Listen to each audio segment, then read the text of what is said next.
This season, the New York Mets are honoring David Wright by retiring his jersey number 5 to the rafters. And today he met with the Mets media to talk about the honor. I want to break down what he said and celebrate his legacy on today's show.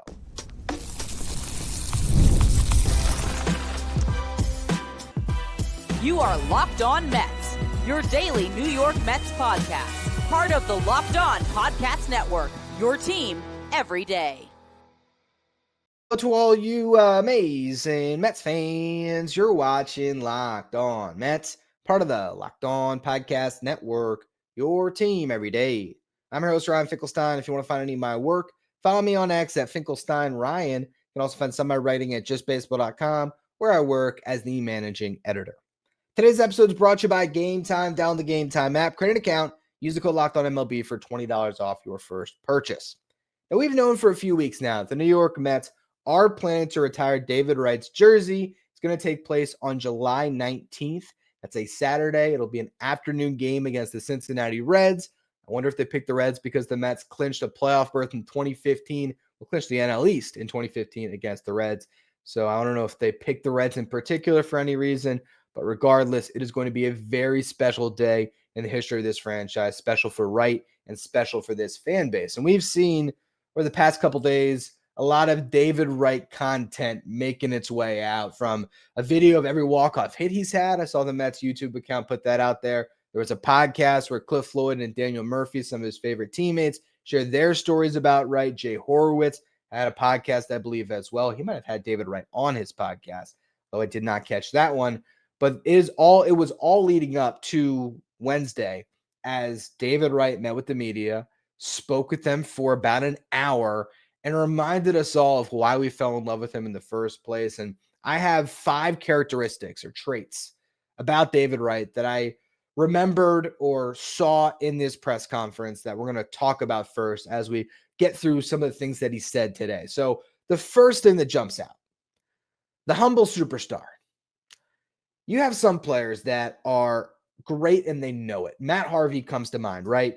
He dominated from the beginning. He knew he was awesome, and he had that arrogance to him. Jose Reyes, UNSS, but it's some of these other players in Mets franchise history that had great peaks and were really good players and did have that flair to them, and it made them a lot of fun to watch.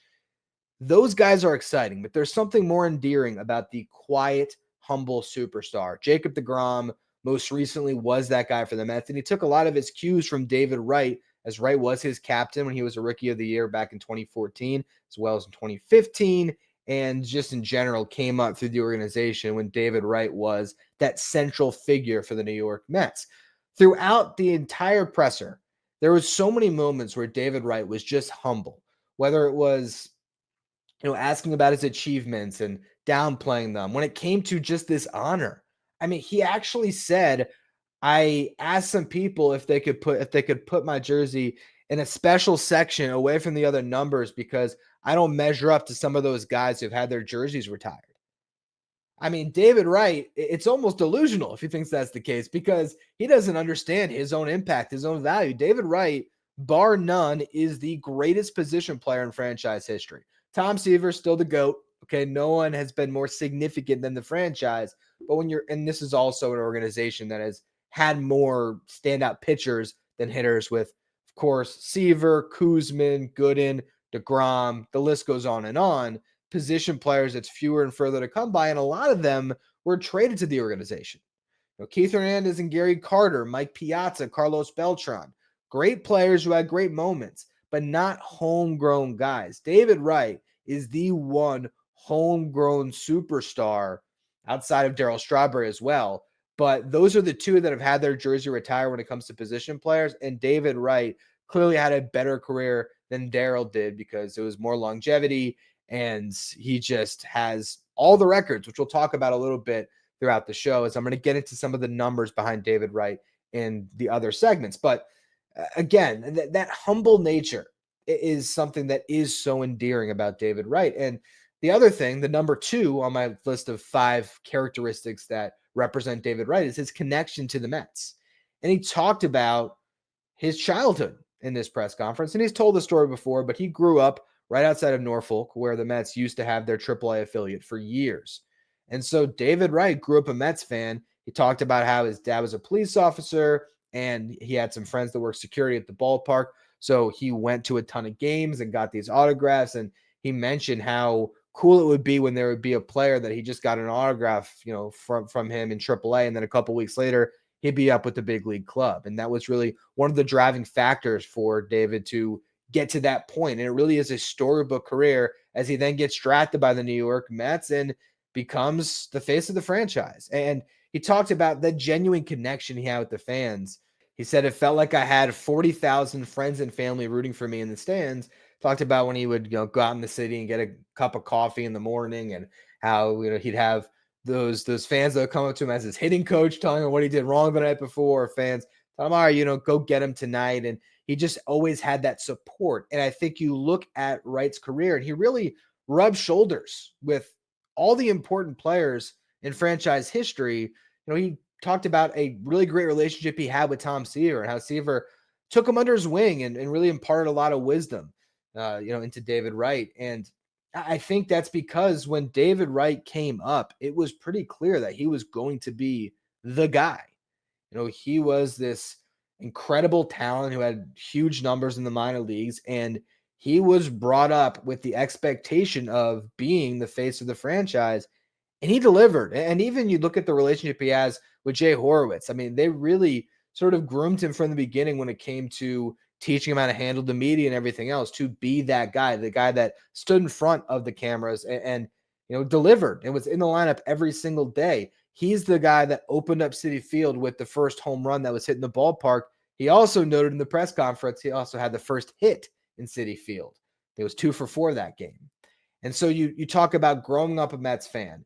He talked about getting developed by some of his favorite players or his dad's favorite players with Hojo and Tuffle and the other guys that were in the organization as coaches as he was coming up, to then playing with Mike Piazza for a couple years when Piazza was on his way out, getting that baton passed to him.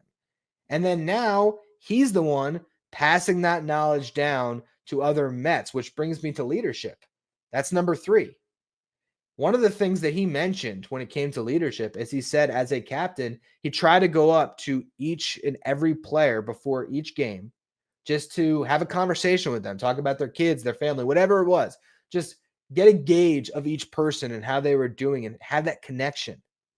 Well, the reason why I point that out is because we heard another player doing that this past season. Francisco Lindor would go around the clubhouse this year and talk with every single player before the game. Where do you think he got that from? Francisco Lindor, when he came to the Mets, they told him, you are getting David Wright's locker. It's the locker that's front and center for the media. And if you see what Lindor did this past season, it is following the blueprint that David Wright set for him as the leader and, who knows, eventual captain of the New York Mets. When asked about the captainship, he said it was the biggest honor that he ever would receive on the baseball field. And he mentioned how it has to be bestowed on you from other people. And it came after he signed the contract extension after the 2012 season going to 2013. And when he was, told about the idea from the front office and the coaches, he was worried about how the players felt. And he wanted to make sure that someone went and talked to all the players and that the players really felt like he had earned that role. He had earned that title of being the captain. He didn't want it just handed to him because he got the contract. He wanted the players to view him as that leader if he was going to actually be the captain, and the seriousness that he took that role, even though it only ended up being for a couple of years. Ultimately, he was the captain long before he actually had the C on his chest. I don't think he ever actually wore one, but until it was before it was official, he had been that guy. And it starts with accountability, which is the 4th one I have on this list. He talked about how he noticed early in his career that guys were always quick to rush to the cameras and to the media when they had the big hit or they got the save or they had the win. The guys that won the game were always quick to speak with the media. But when things didn't go well, those same players would shy away from the media. And he learned from a very young age in his big league career how important it was to be accountable, to be front and center, to be accountable to the media, to your teammates, to yourself, and just to be that spokesperson when things weren't going well. He said it teaches you how to deal with adversity, how to get back up, because you have to just own it. If you made a mistake, if you had an error that blew the game, if you didn't get the big hit in the big moment, there's no shying away from it. It happened. Everyone saw it. And David Wright was the absolute model of that. And so now, again, to bring things full circle, when the Mets this past year were going through their struggles, and Francisco Lindor took that mantle as the leader, locked the doors of the clubhouse, had that players only meeting. And then I always mention this with that meeting. The thing that was more impressive to me than the meeting was Lindor getting in front of the media for 11 minutes, answering every single question that they had, explaining what the meeting was about, how they were talking about accountability, and what he was going to do, and how he was going to be that leader and be accountable to himself and everybody else. And what did he do the next game? He went 4 for 4, hit the home run. I think it was drove in the game tying run or scored the game winning run. It was just an unbelievable game for Lindor. David Wright did that time and again when he was a New York Met, where he was the one that would always speak to the media after the losses or in the losing streaks. He was the guy. And then he delivered those moments for you. And so many years where Mets baseball wasn't great, but the one guy that you knew was going to be in the lineup, batting third, was David Wright. And he was going to come up big, and he was going to give you some feel good throughout the season. And he was never going to say anything that was off-putting. He was never going to rub anyone the wrong way. He was, in a lot of ways, the perfect, not just ball player, but the perfect face of a franchise, especially in New York. And that comes to the last one that I have here, which is work ethic, because that's a big part of it. If you want to be great, you got to work to be great. And when asked about what he is the proudest of when it came to his accomplishments on the field, he did mention, aside from starting and ending his career at the Mets, he said the thing that he was most proud of is his blue collar mentality. And that is the identity that fits so well with this city and particularly this fan base. This is the blue collar team in New York. Now, you got maybe the white collar owner now, and it might be a little more white collar over the years as this team has payrolls over $300 million year over year over year. They might turn into the Yankees, who knows? But this franchise is rooted in that blue collar mentality, and David Wright had it. He said that he always felt like, regardless of his talents, he was as prepared as he could have been. He said the thing that mattered most to him at the end of the day was he reached the ceiling of his career. And even then he was humble. He said he got the most out of his 6'2", 200-pound body. He said he wasn't the most athletically gifted. Like, David Wright was an athlete. Don't get it twisted. He was very gifted. But at the same time, he worked day in and day out to make sure he was the best version of himself. In that podcast I referenced where Daniel Murphy talked about David Wright, he mentioned how, when Wright got his contract extension, Murphy had a conversation with him about, is the pressure off a little bit? And David Wright said, no, like you still have to put that pressure on yourself, regardless of how much money you make, to go out there and to do the job. And the job is making sure you are ready to go each and every day, making sure you're accountable to the media after the game and accountable to your teammates at all times. And David Wright checked all of those boxes across his career with the Mets. Now, ultimately, he didn't get the Hall of Fame ending that we all hoped he would. The injuries did sap that end of his career. But let's not forget that this guy put up some unbelievable numbers during his prime and was a role model. He was everything you could have wanted out of a franchise superstar. So I am so thrilled that this is going to be a year where the Mets are going to honor David Wright. Maybe that brings a little bit of good luck to this team. And I can't wait for July 19th. But what we're going to do in the next segment is I want to talk about the numbers a little bit for David Wright. So we're going to go through that in just a minute. First, though, a quick word from our sponsors. Today's episode is brought to you by Rocket Money. Did Rocket Money help you find unwanted subscriptions that you had forgot about or you were paying for twice? I know for me that it's absolutely the case. I was so frustrated when I learned about these subscriptions that I had that I've been paying for without realizing it. But Rocket Money is the personal assistant for your finances. They'll make it so easy to track down those subscriptions and cancel them. It's a personal finance app that helps you find and cancel those unwanted subscriptions. It'll monitor your spending and helps you lower your bills so you can grow your savings. It brings everything together in one place, whether it's those subscriptions, your spending habits, or even goals you want to hit this year. Rocket Money has over 5 million users that have saved a total of $500 million in canceled subscriptions, saving members up to $740 a year when using all the app's premium features. For me, again, one of those best features was that subscription tracker. I used it to cancel those unwanted subscriptions that I had that I wasn't using anymore.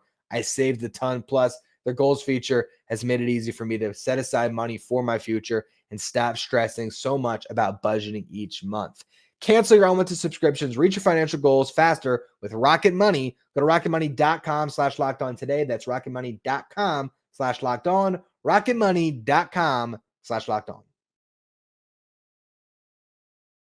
Stay up to date with all the latest in the world of sports when you check out Locked On Sports Today, streaming 24/7 on YouTube. If you're watching on YouTube, do me a favor, hit that subscribe button. Our next goal is to get to 12,000 subscribers. I appreciate all of you who continue to subscribe. Now, I know most of you who are listening to the show today or watching on YouTube, you were there for all of David Wright's career. You remember the highs, the lows, everything in between. You remember how good he was. But I also know there are some younger members of our audience who, surprisingly enough, might not remember David Wright as well. As crazy as that is to say, David Wright has not played in a significant way for about a decade. 2015, a long time ago now. And if you were born when David Wright debuted in 2004, you might remember David Wright like I remember Mike Piazza. And Piazza was my favorite player when I was really little. I had Piazza posters on the wall. I remember playing with Mike Piazza in backyard baseball. He raked, by the way. And I remember how much I enjoyed Piazza as a Mets fan, but I was still a little kid. I mean, for kind of an example, I've told this story on the show before. One of my earliest Mets memories was when Robin Ventura got traded. I was at a laundromat with my dad, and I think he read it in the newspaper and told me, "Oh, Robin Ventura just got traded to the Yankees," and I lost it. I lost it. I was crying my eyes out like the little baby that I was. But that just sort of shows you how old I was for the Piazza era, where, yeah, I was a fan and I watched the Mets, but I didn't really have my baseball consciousness completely there like I did for David Wright's career. Because I remember when David Wright came up in 2004, I actually distinctly remember being a little bit concerned because I was a Ty Wigginton fan. I was like, well, where's David Wright going to play? He's playing third base. What happens with Ty Wigginton? And Ty Wigginton got traded shortly after that. And it took me a minute to come around on David Wright because I liked Wigginton. But then you watch David Wright play, and I mean, just on a personal note for me, and again, a lot of people of my age range, like David Wright was the example. He was the role model. He's the guy that you tuned in to watch the Mets. You tuned in to see David Wright. And the reason I'm wearing this jersey today is because it's a jersey I actually just got a couple months ago. I was the best man at my friend's wedding, and this was his best man's gift that he gave me. It says Fink on the back, but it was number 5 because he knows, as everyone who knows me well, that number 5 has been my number because I took it from David Wright. David Wright again debuted in 2004. I started playing travel baseball, I think it was 2005. And that was the first time that you got to pick your own jersey because then literally they just give you whichever size fits you. And yeah, I got to pick my number and I picked number 5 and I rode with that until I went to a travel team that had someone who already had number 5. And so I went with 55. And then in high school, when number 5 wasn't available to me, because to be honest, I wasn't good enough to get the first pick. I was a little bit further down the line. I picked 15, and it wasn't for Beltran. It was because it had number 5 in there. So, David Wright as a player was everything you could have wanted, but as a sports figure, he was just as good as can be. His character was so great, as we talked about in the last segment. I just think I was so lucky that I got to grow up as a Mets fan when David Wright was in his prime, because it's the most influential sports figure of my lifetime. And I will always have the softest spot in my heart for David Wright. So I had to get a little personal anecdote out of the way before we got into the numbers, because the numbers are really special and I want to spend some time on them. David Wright debuted July 21st, 2004, took Ty Wigginton's spot in the lineup. But he had started that year in Double-A, raked, hit 363 in 60 games, played 31 games in Triple-A, had a 967 OPS there. Gets the call to the show. Jose Reyes had debuted about 6 weeks earlier than David Wright. And so that really was the story of that season. It was this new left side of the infield with Reyes and Wright. They were going to be the future. And Wright hit 293 with 14 home runs and 17 doubles in 69 games, which is super nice.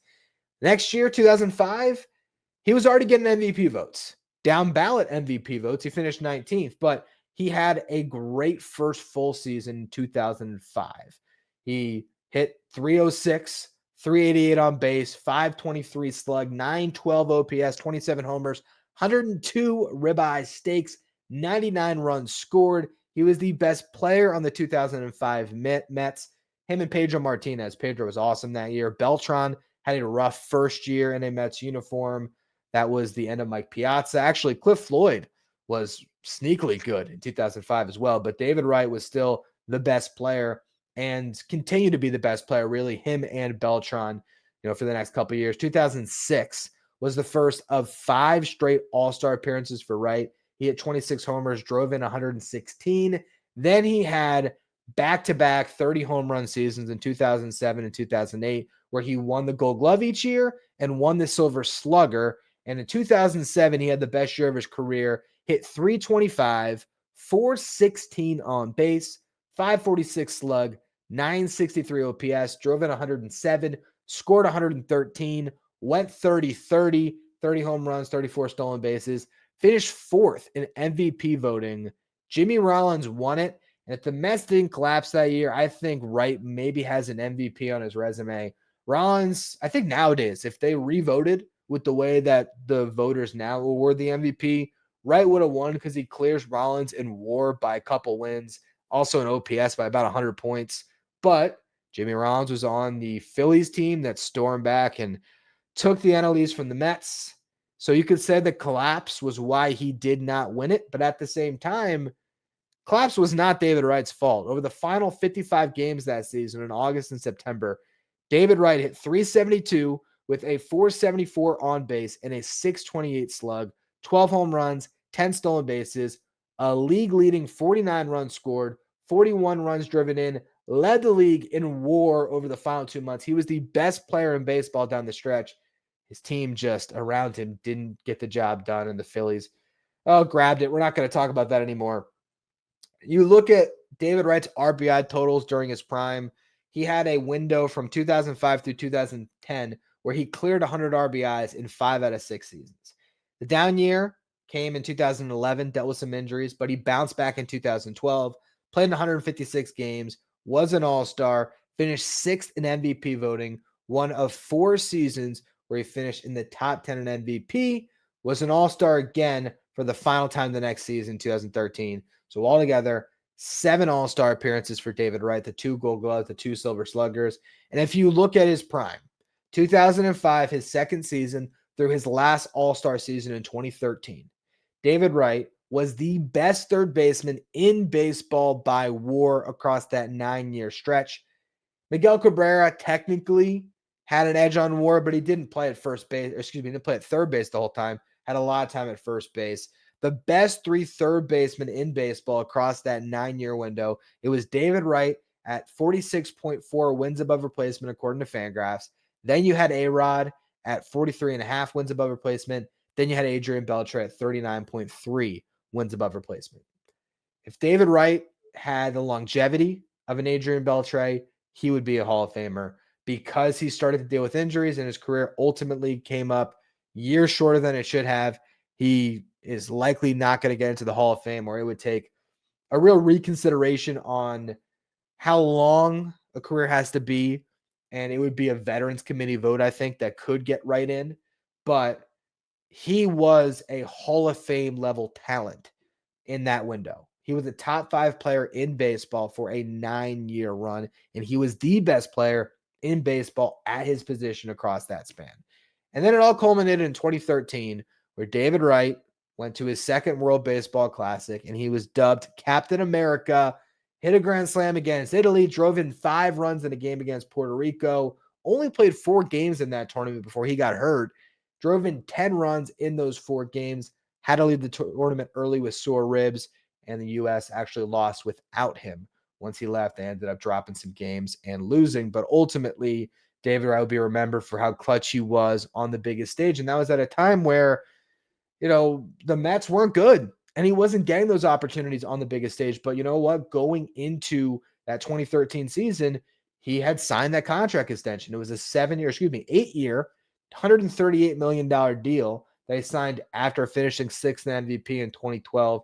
He had a club option left on his contract, and the Mets basically opted into the option and then extended him for 7 additional years. They named him a captain. Again, he had a good all-star season to begin that contract. But then 2014 really struggled when he was on the field. Did play 134 games, but played through a lot of injuries. The year before that, his all-star season in 2013, he only made it on the field for 112 games. Then in 2015, we all remember what happened. Went down with a hamstring injury, and then when he was down, that was in the middle of April, he was diagnosed with spinal stenosis, and it was kind of doubtful if he would come back, but he did return on August 24th, crushed that home run against the Phillies to the upper tank. David Wright returns with a thunder. That moment is one of the best moments that I think I've had as a fan. Just there's those home runs that give you that butterfly feeling in your stomach. I mean, this past year we got a bunch of them, right? From Lindor to get the Mets into the playoffs, Alonso to get them past the Brewers, Lindor over the Phillies. I mean, there was a lot of moments that gave you that feeling. But as I think back to that home run against the Phillies or the one he hit in the World Series, there's something that was just so special about it. And Wright talked about it today.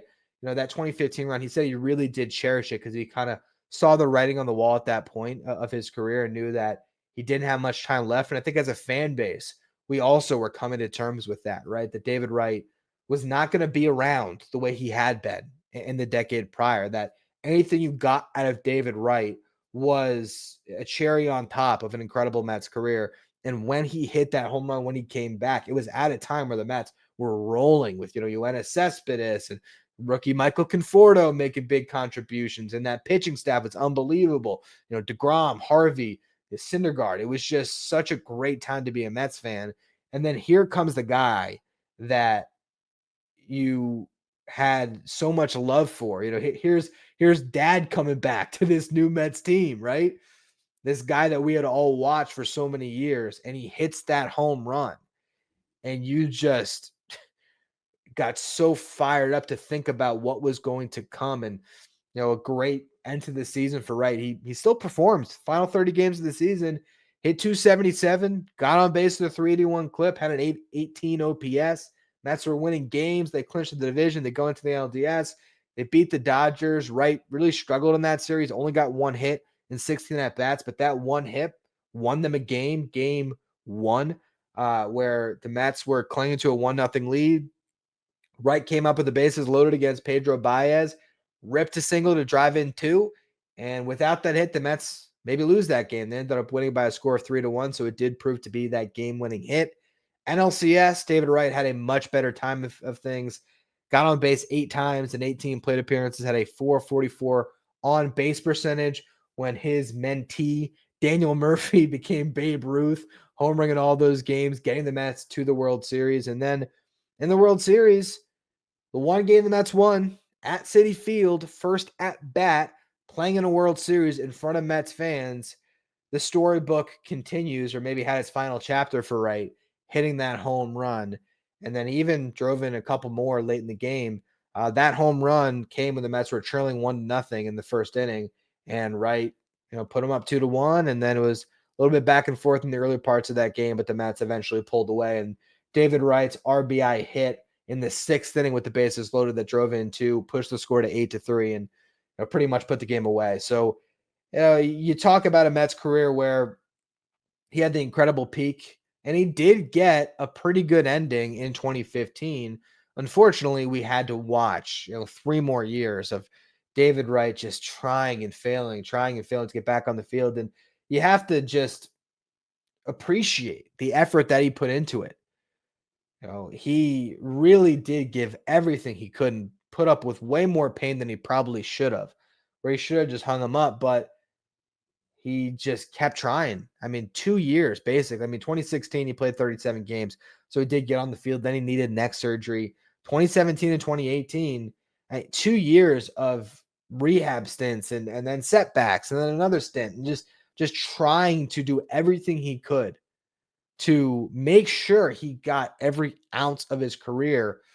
He played every inning that he could, and 2015 really was him squeezing the last bit of good baseball out of him, where he just didn't have anything left in the tank beyond that. But you do have to really respect that he went down fighting and got to play in that one game in 2018 that meant so much to him, and retired from there. And it is a what if that you can't ignore when it comes to David Wright's career.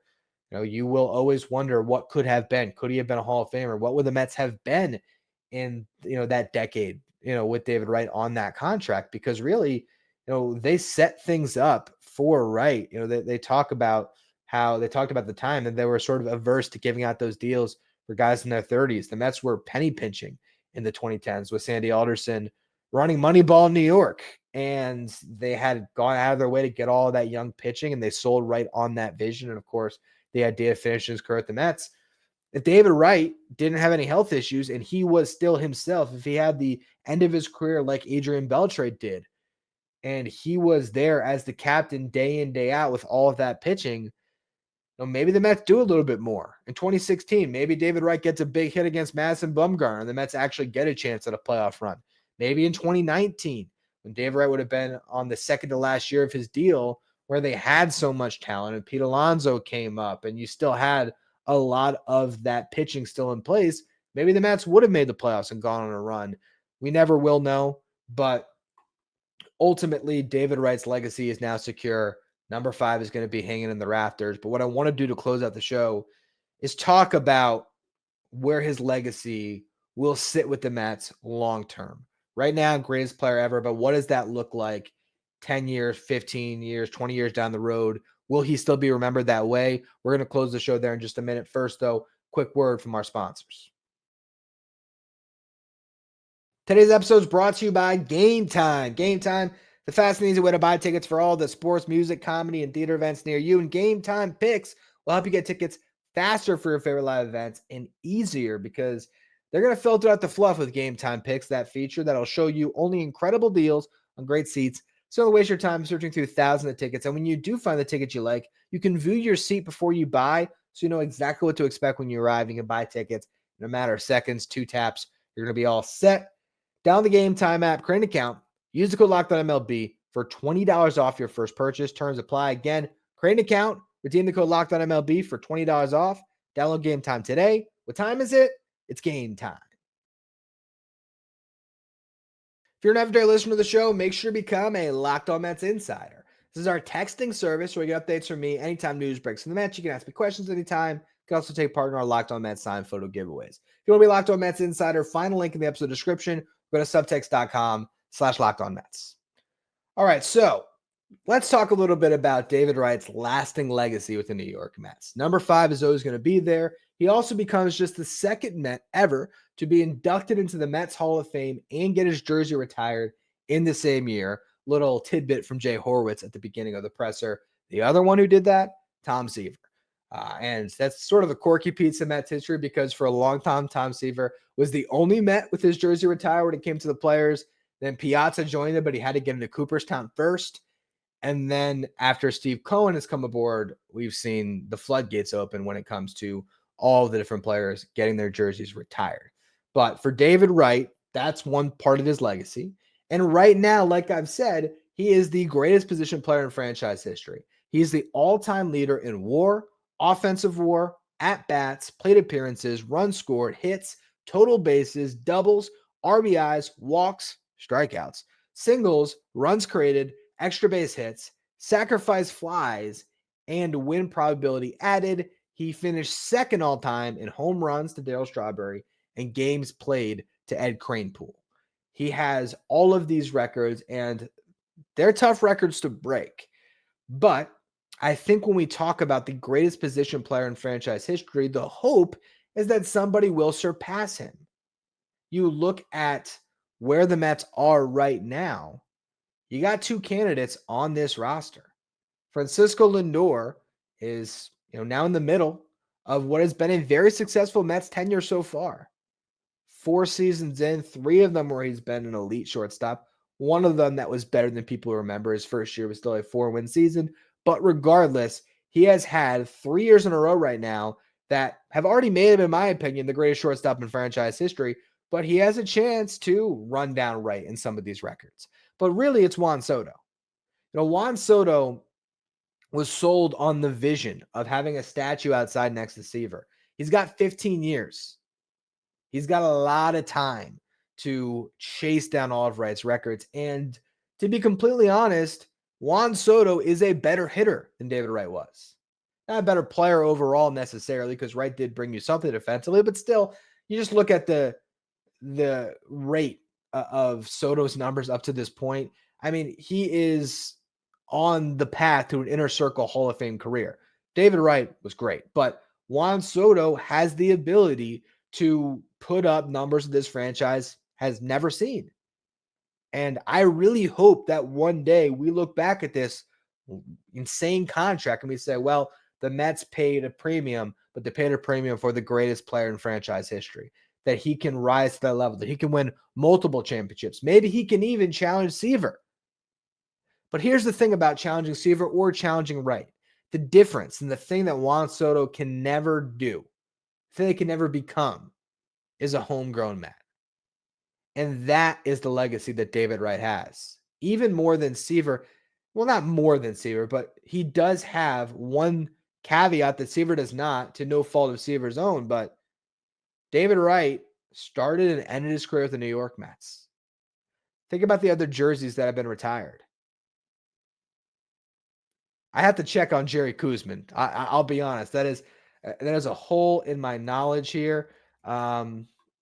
Did Jerry Koosman play for another team? I think he did. He did. Oh, man. Like I'm now going through fact checking myself. Regardless, I'm pretty sure that David Wright is the first jersey that's retired that spent his entire career with the New York Mets. And that's significant. A homegrown Met superstar. Juan Soto and Francisco Lindor, I hope they have a better Mets career than David Wright, because it would mean the Mets did a lot of winning over this next decade. But that's a legacy that's going to stay with David Wright for a long time. Could be everlasting. They might not ever produce a homegrown player as good as David Wright. I hope they do. I hope Carson Bench is unbelievable.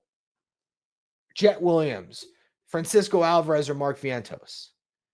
But the bar has been set sky high for those guys to get to that level. And the funny thing is, the only guy that could even be in the same breath, potentially, one day, when it comes to homegrown player with an incredible Mets career, is the guy that we've been talking about, that people are sick of me talking about, who's a free agent, in Pete Alonso. Now, Pete Alonso, his prime, the numbers that he puts up will not reach David Wright levels as far as WAR totals, impact. David Wright, a better player than Pete Alonso, honestly leaps and bounds, in my opinion, just overall. But production, when it comes to driving and runs and hitting homers, Pete Alonso, if he's re-signed, can chase down those records. He does hold one franchise record, Alonso does, and that is hit by pitches. Funny enough, he's been hit by 85 pitches, the most in franchise history. Second is Brandon Nimmo, who will run him down, assuming he has more time with the Mets. Jeff McNeil, funny enough, is third all time with 77. But I had to mention Pete Alonso on this show today, just because watching Wright get his flowers today, I couldn't help but think about Pete Alonso's legacy and the scarcity of homegrown start to finish New York Mets. You don't see them often. And guys who can transcend what they do on the field. Because Pete Alonso, he's not Captain America, right? You look at David Wright, he is incredibly handsome. He never says a wrong thing. He just always was perfect in a lot of ways. That's not Pete Alonso. Pete Alonso is lovable in a different way. He's goofy. He'll say some crazy things. I mean, think about the biggest thing he brought to the Mets when it came to merchandise, LFGM. I mean, there's a curse word in there that he used to endear himself to a certain segment of Mets fans. But there was others when that first came out, like, parents that were outraged about Pete Alonso coining LFGM. And he's not always great with the media the way David Wright is. But I think he tries. He tries with the media, and he does a lot of things that David Wright did. And I think the one thing that stands out is the charity side of things. Pete Alonso's a rookie in the home run derby, and he's already talking about donating a portion of his winnings, if he does win the tournament, to charity. And he started a foundation just like David Wright did. And the other thing that I think Pete Alonso has done, you can't say this guy hasn't worked. When it comes to what you would ask of a homegrown player, an early draft pick, Pete Alonso has checked every box as he's made his way to free agency. And I just had to mention him on the show today because I feel like there's a large, maybe not large, maybe it's a loud minority, but there's a segment of this fan base now that I'm getting messages from on subtext with our insiders, or I'm seeing the messages on Twitter that have grown tired of Pete Alonso. The association with Scott Boras has really dampened his image and has made him a polarizing figure.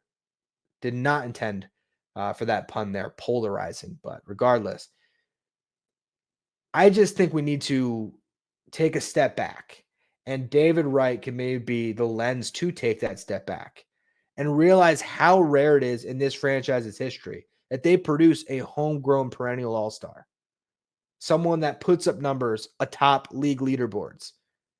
And Pete Alonso doesn't do that in batting average. Certainly doesn't do that with defense, but he does it with home runs and RBIs. And if he got the chance to come back on the 6-year deal that John Heyman today reported that he is seeking, he would be able to finish as clearly the all-time home run leader. He would do that with one more season. But he can run down David Wright in RBIs. He can run down David Wright and Darryl Strawberry in extra base hits. He can do all of that.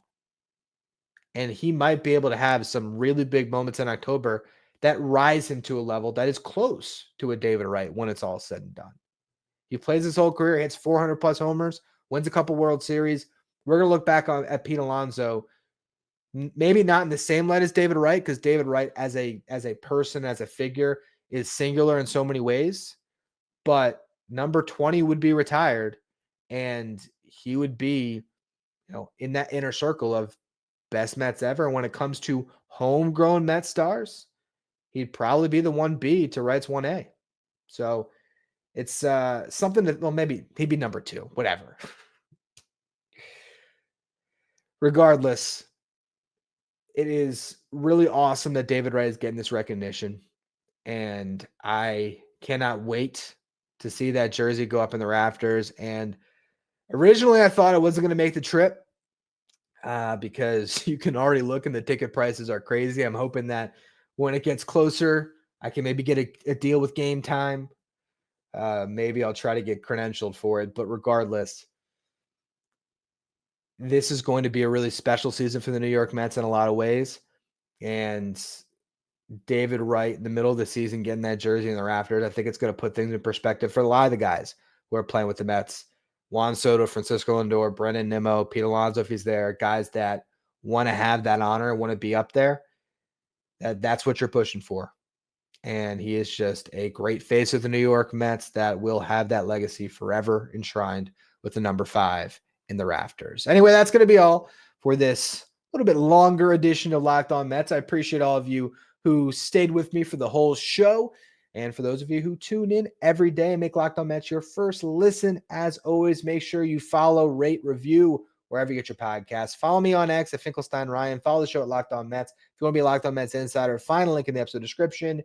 Thank you, as always, for making Locked On Mets your first watch every day. Now, for your second watch, head over to YouTube and check out the first ever 24/7 streaming channel that covers everything in the world of sports. We're talking about Locked On Sports Today with our local hosts from each team, league-wide hosts from each league. Find Locked On Sports Today streaming 24/7 on YouTube.